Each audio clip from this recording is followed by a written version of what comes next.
Okay, the tip was too much. The tip was too much. Man, this is...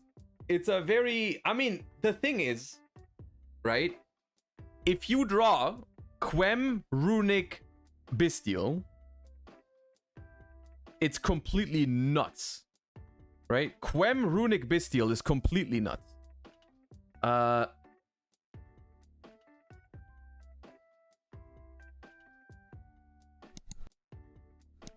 Is it better than Cartesia? I mean, in my YCS list, right? In my YCS list, because my extra deck didn't have fusions for Cartesia, literally, the Cartesia was basically a vanilla. The only effect that mattered was that you can add it back in the end phase. And the fact that you can special summon it from your hand when you have the Bystial Aluber engrave because it counts as Fallen of Albas, that matters. But if you directly compare Cartesia to Ecclesia, right? If you directly compare these two, the Ecclesia also has an effect that special summons itself, right? But I think that one's easier to do because all that Ecclesia needs is your opponent to have more monsters than you, right? The fact that they don't know you can't activate Cartesia matters. You are right. That's a good point. That's a good point to talk about. The Cartesia, right? The fact that, like, your opponent doesn't know whether you run a fusion monster for this or not, right? So you could argue that plays some role in mind gaming, right? Like when you have a Cartesia on the board, your opponent doesn't know whether they can imperm the Hugin or not, you know, those kind of things, right? I would assume that now that people know that I didn't play fusions for Cartesia, that it loses a little bit of that value. Also, I don't really remember many scenarios where that did matter. Like where I don't even know if it ever happened that my opponent didn't use a card because of my Cartesia potentially summoning a fusion. But it is, you know, it is true that you could consider that. Yeah. But another cool thing you could theoretically do,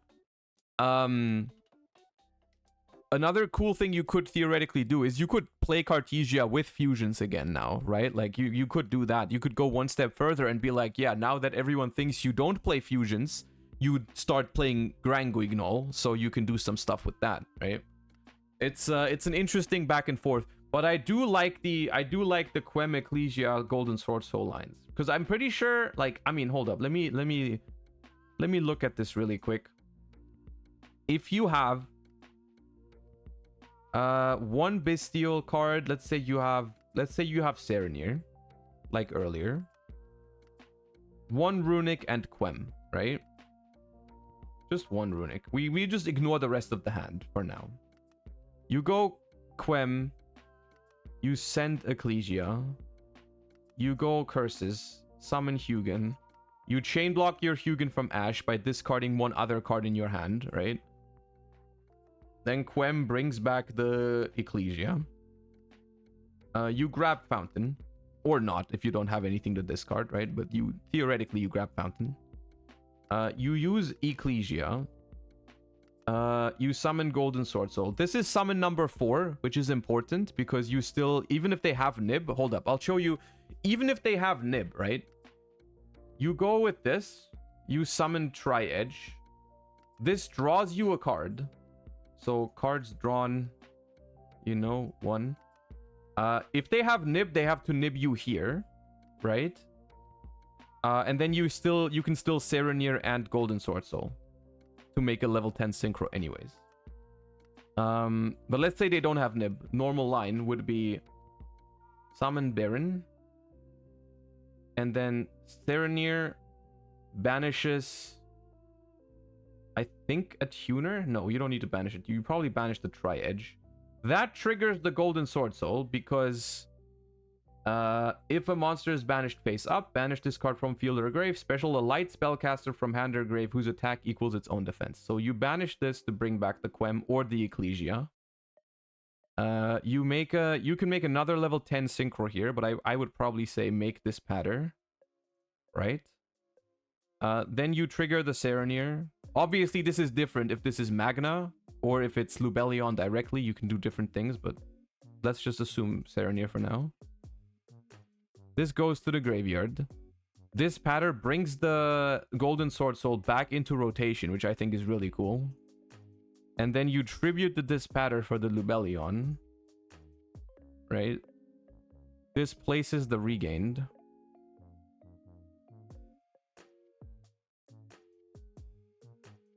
This makes Legacia.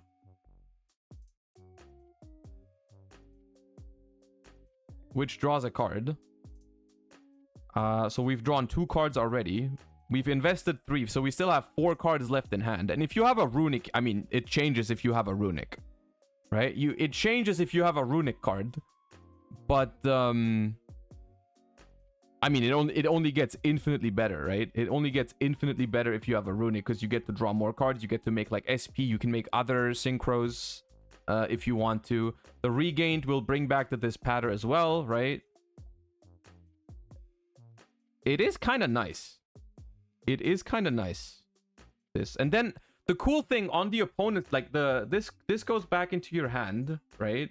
But on your opponent's turn, if let's say you activate a Runick to banish a monster from their deck, you can use the Golden Sword Soul again to summon back the Quem, and then you can use the Quem on the opponent's turn to send the Bystial Aluber from deck to grave. And if they summon from the extra deck, you get the Bystial Aluber back from the graveyard as well with the Quem.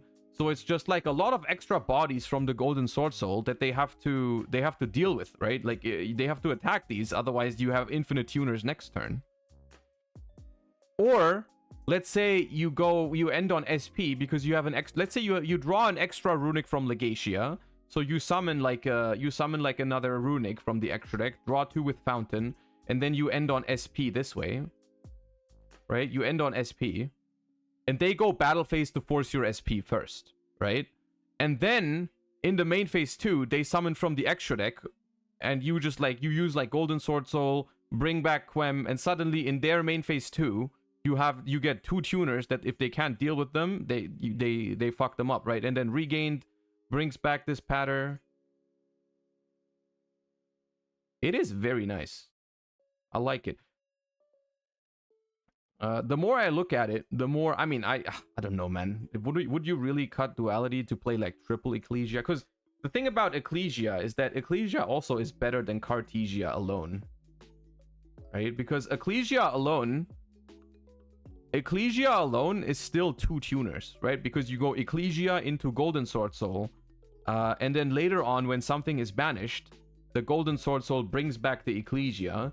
So kind of like, if you compare this version to the previous version, in the previous version, we had Quem, that was 2 tuners, Cartesia, which was 1 tuner, that comes back in the end phase, and Bystial Aluber was also just 1 tuner, right?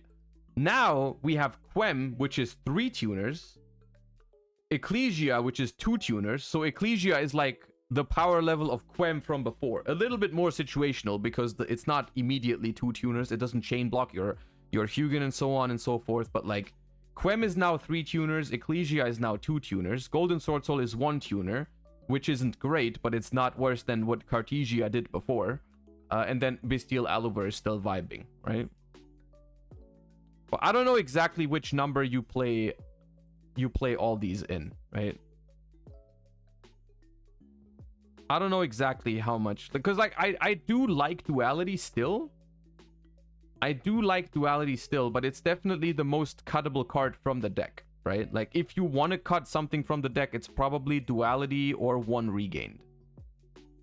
So if you want to fit all of this, some of this stuff would have to go. And I also don't know how I feel about only 4 Bystials. It depends on the format, but I kind of want more. I also don't know if you need Ash, right? I guess if you do cut Duality, you can cut Alvain from the extra deck, so you get 1 extra slot, which, I mean, the problem is without Duality, you don't need Malong anymore. So I don't even know what you put here. I don't even know what you need if you cut this one. Iris Sword Soul? Iris Sword Soul...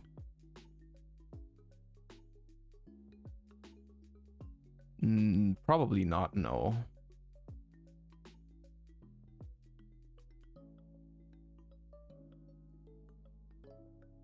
Also don't need Scar. I would still play Scarlet without Duality, because you can sometimes, like Gary plus level 4 tuner to clear the opponent's board. I summoned this more often in like regular scenarios. Then like people think Scarlight is just for Duality or just for time, but I summoned it. I think I really only summoned it mid-game, like in normal game states. Like the effect of like basically Raigekiing the board in a deck that doesn't have a battle phase, I think is relevant. I think it's relevant. Lulu would be cool with Golden Sword Soul. Golden Sword Soul, Lulu Valilith. Hold up. Lulu. I mean, during the main phase, if a monster whose effects are negated is on the field, quick effect, you can special summon this card from your hand. If your opponent special summons a monster, except during the damage step, you can activate one of these effects based on where it was summoned from. If they summon from hand, special summon a monster from your hand. If they summon from the deck, you draw 2 cards. From the extra deck, destroy one of the monsters summoned from the extra deck. You can only use each effect once per turn. I don't know, man.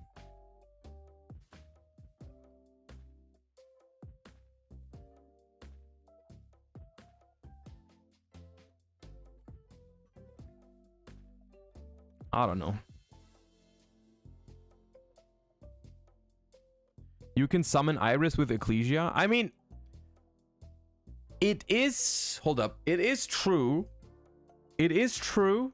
I don't know if it's worth the brick, just to be clear. I don't know if it's worth the brick, but if you play the Iris Sword Soul, there is one thing that is scary about it, or good about it. Let's say this exact hand would do that. Hold up. Once again, the same thing. Bystial, Quem plus Smiting plus a Runick, right? You do this. You do this. You do this. You get this back. You may get Fountain, you may not get Fountain, once again, depending on the hand. You do this. You still grab the Golden Sword Soul. I think it doesn't work. Well, it does. It somewhat works. Okay, so you do this. We go Tri-Edge. Draw 1. We go for...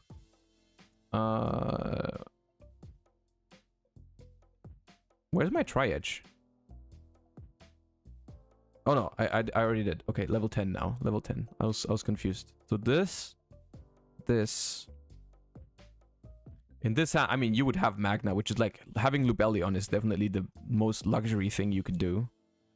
Summon this by banishing probably the Tri-Edge. Then you trigger the Golden Sword Soul. Banish, summon Ecclesia. And then... You... Oh no, wait. You bring back the Lubellion to get regained access. You get regained. Well, yeah, you use Magna effect, obviously. But, like, even if it's not Magna, even if it's, like, just Serenir. And then you do this. Into Legacia, draw another card. Wait, where was my Dispatter? Oh, I shouldn't have made... No, you make Dispatter first. I messed up. You make Dispatter first. Then you tribute...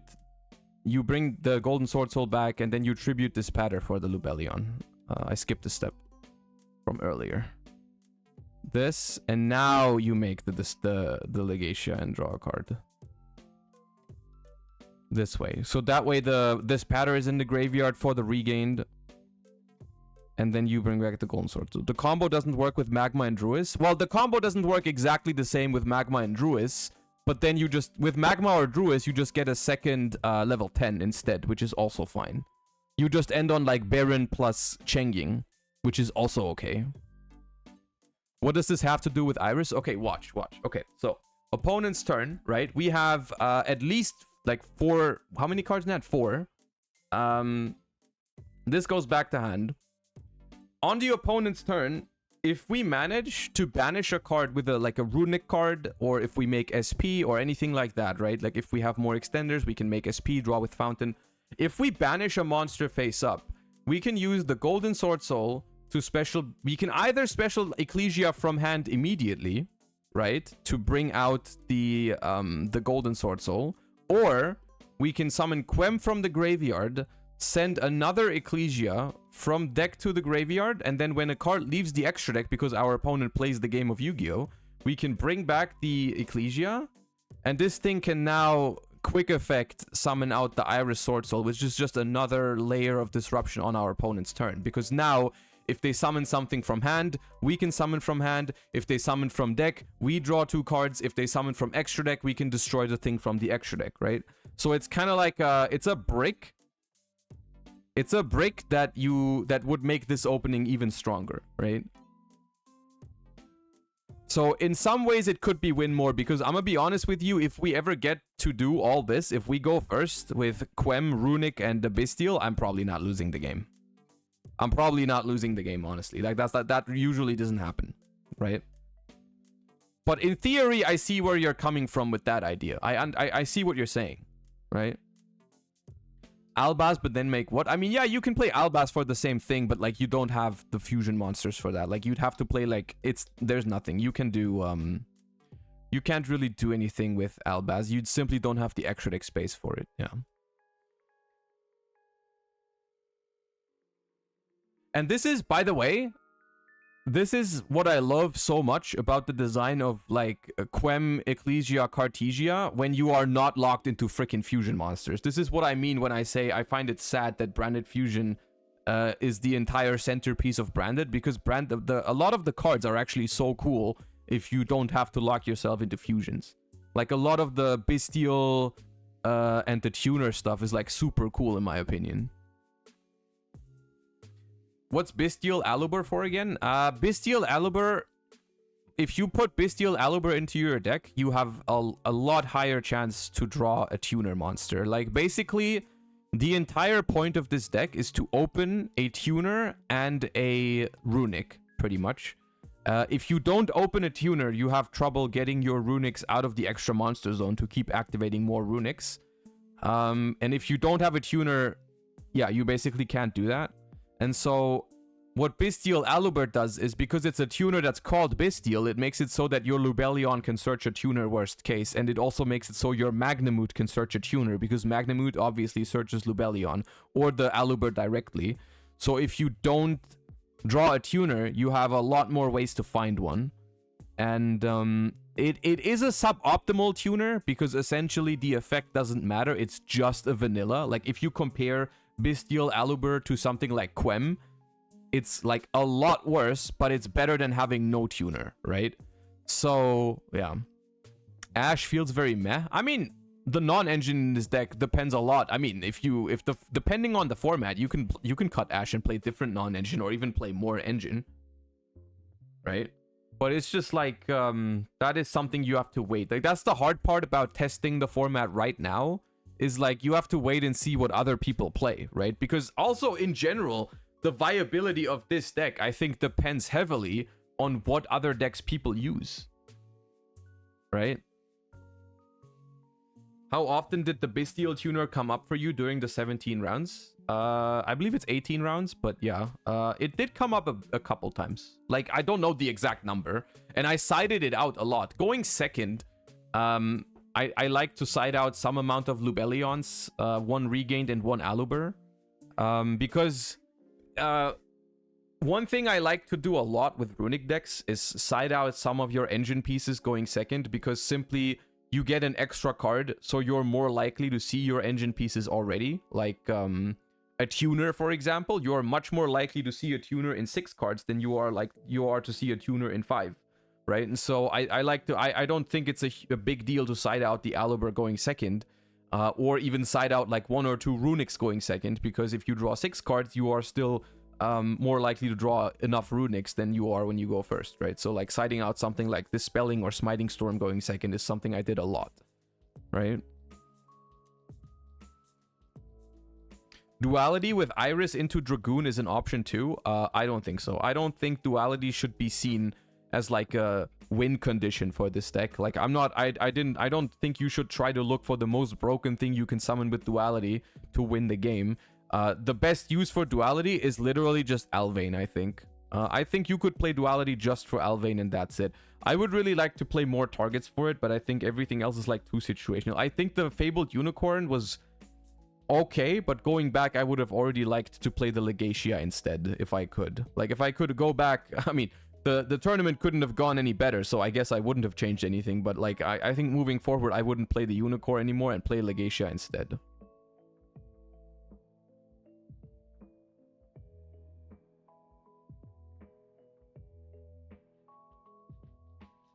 There are versions of Runick where you can still play Fabled Unicorn, but I don't know if it's this one. Like, if you really want to play a version to win with Fabled Unicorn, you can. You can just play like a Synchro Runick deck that plays like Fabled Cerberell, right? Because Fabled Cerberell, if you discard it for Hugin, you can make Unicorn right away. And then you just, like, you can just kill all of your opponent's hand traps and interactions and all that kind of stuff. Did Unicorn ever come up? I summoned Unicorn at least twice that I remember. It was 2 or 3 times. I summoned it once and won the game with it because of its effect, right? Because my opponent just had like 5 cards in hand. I did my entire turn 1. They had like 1 hand trap. I still ended on like pretty much full combo. And then they went normal summon Hydrant, so they went down to 4 cards in hand. And I had a Gary. I summoned a Gary with a Runick, and I had 4 cards in hand as well, with a set Duality, and they went Hydrant effect. I went Chain Duality, summon Unicorn. They read Unicorn. They look at me. They're like, how many cards do you have? I was like, dude, I'm like, guess. I was like, guess how many I have. They were like, is it 4? I'm like, yes, it's 4. And then the Hydrant got the Hydrant got destroyed and negated. And then they scooped. It was hilarious because you could see the gears turn in their head, right? They read Unicorn, they count the cards in their hand. They're like, how many do you have? I'm like, how many do you think I have? And they're like, oh well, I guess. And then the other time I summoned it was against Yugioh on stream, where I went for it. It didn't really matter though in top 4, because the way I used it in top 4 was just I went battle phase, I attacked them for like 6,000, and then I went Runick to special Gary, and then Duality to tribute for Unicorn to attack for game. But that game was over anyways. Like, realistically, it just attacked for game, but it didn't need to do that. Like, he was on like 2 cards against like Baron, Fountain, everything pretty much. Like, I didn't need it there, right? I didn't need it there. Did you like Sleipnir? I like Sleipnir. Like, Sleipnir, there's 2 cards in this extra deck, Sleipnir and Typhon, that are not really part of your core strategy. Like, both of these cards in super standard games, they don't really come up, right? But they just give you more options.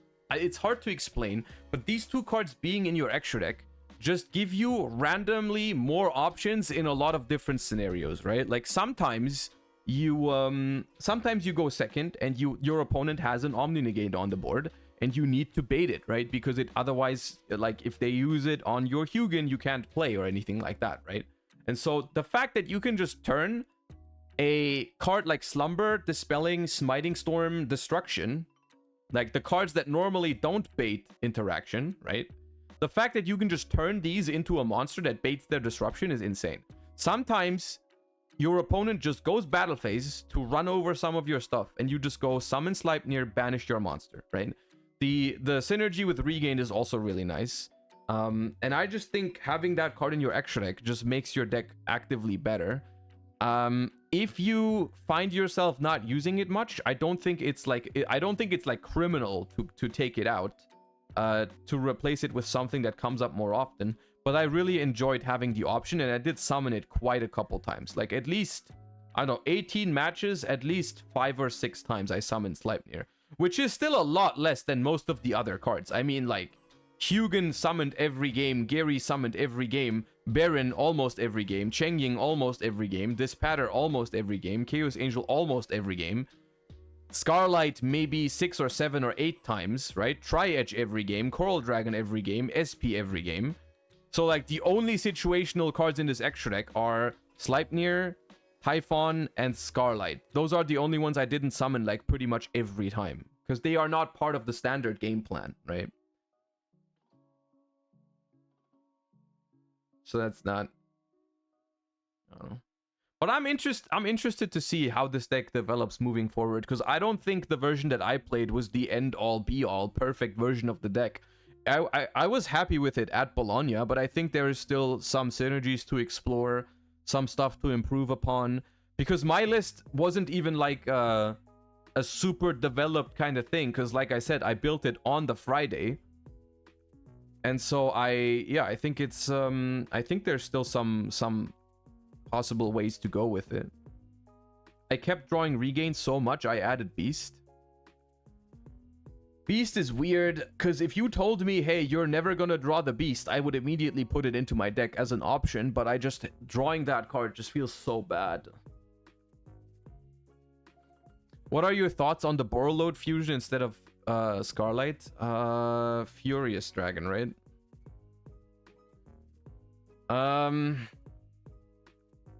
With Cartesia, if you go back to the Cartesia version, maybe. If you play, I mean, if you don't play Cartesia, obviously not.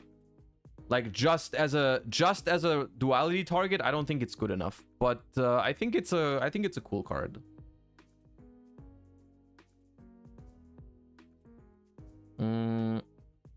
It's neat, but I think before I would add, like, the thing is, Scarlight is good outside of duality, is the main thing, right?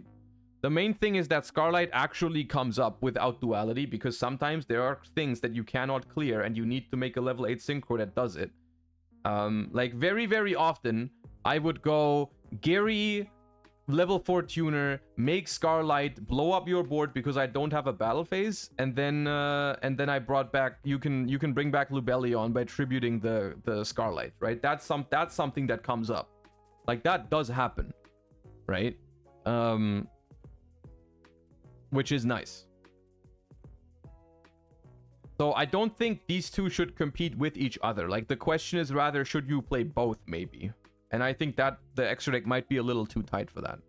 I honestly think, the more I think about it, the most cuttable card might actually be Typhon, because I think I summoned Sleipnir more than Typhon, which is surprising now that I think about it. But I'm pretty sure I summoned Sleipnir more often than Typhon. Not having the Typhon option seems very bad, though. Like, Typhon, whenever I did summon it, that thing freaking clutched the game, you know? That's the thing about Typhon. It doesn't come up very often, but if it comes up, that thing wins the game, man. Like, for example, one time I remember where it came up was against Mikanko, where it was really, really important that it outed the freaking Huli because it doesn't target to bounce, right? That was really important. One time it happened. Oh, yeah. What's the card next to Quem? It's just the Ecclesia. We've talked about the Ecclesia, Quem, Golden Sword Soul package plenty in the last couple, like, 45 minutes. You can just rewind a little bit or watch the VOD later. And I don't want to explain the entire stuff again right now, but it's just, yeah, we've talked about it.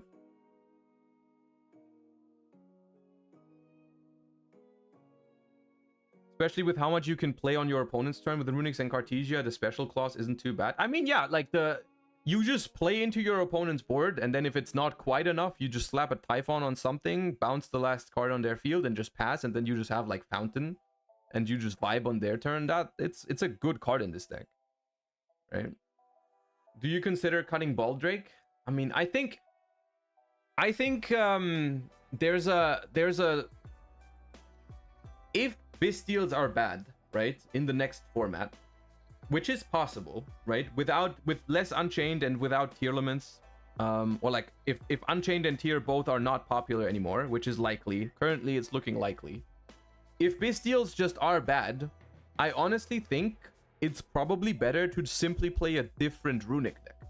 As weird as it sounds, if the Bystials aren't good, you probably play a different Runic deck, because a different Runic deck is still going to be good against Labyrinth. It doesn't really matter which Runic deck you play. Runic Sprite also demolishes Labyrinth.